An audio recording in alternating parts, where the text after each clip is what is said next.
want to talk about is the importance of reading labels, right? Like I said, labels play a pivotal part in our understanding on how to actually eat healthier, what is in our food. Is going to really help teach you what you need to know to be able to live a healthier lifestyle. So let's get right into it. So here's the introduction to the discovery on reading labels, right? Reading labels are, like I said, very important.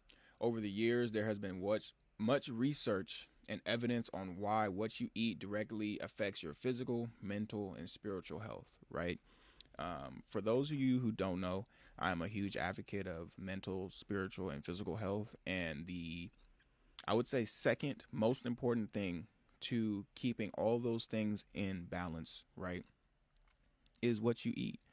Um, and one way that you can really learn about what you eat, and especially in this place that we are in, is to read the labels, right?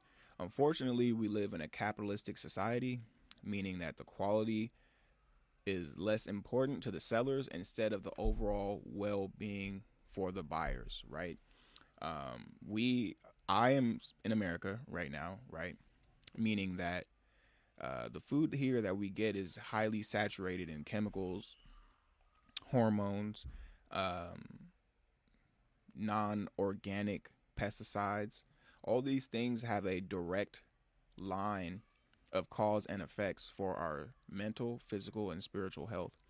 And when we start to learn as a society how we can fix this, we can actually take control of our health and create a balance to where now we have control of the market and we don't have to rely on big pharma produced companies or even big pharma at all to supply us for food. All right. So the problem in the change, getting all age groups to take what they eat seriously, reading ingredients and make healthier eating choices, finding ways to get closer to food growing professionals, right? That is one way that we can take control of our health. Obviously, reading ingredients, as I said, is going to help you make healthier eating choices because you'll be like, hey, if I'm reading my ingredient and I see that, okay, this chicken has hormones in it. Uh, this has food coloring in it. This has red, yellow. This has yellow 40, red 40, blue 5. All these things that I may not have known before. It's going to really heighten your knowledge on food, right? And now when you're reading these labels, I try to tell all people who are going to the store, when you go to the store, you're reading these labels. Do research on what they are. When you get that Jolly Rancher, right, and you look at the back and it says yellow 5 on it. Research what is yellow 5, right? Learn what yellow 5 is, so that way you can get an understanding on what you're eating. And now when you know what you're eating and you can look at the direct cause and effect of how your body reacts to it, there will be no questions, right? So as we know, reading ingredients is one of the best ways to learn about what you're eating. Also, get closer to food growing professionals, right? This means, here's an example. If you are looking for more organic food and you don't want to pay maybe the prices that you see at these stores, it's important that you actually tap in with the people who are growing food. Do your research, right? Go to these farmers markets, right? And talk to these food growing professionals and ask them, hey, how do you grow your food? What is in the food? Is it organic? Is it non-organic? Get closer to these food growing professionals and build relationships with them so that way you can have an intimate relationship with these food growing professionals, because at the end of the day, food is how we all survive and we can't survive without it, right? So get close to your food growing professionals so that way you can actually learn what's in the food, build relationships with them, so maybe you guys can all grow food together, right? Because ultimately in America right now, that should be the goal, for people and families to be able to produce some produce for themselves so that way you do not have to rely strictly on these brands, right? Especially the ones that don't care about your health, right?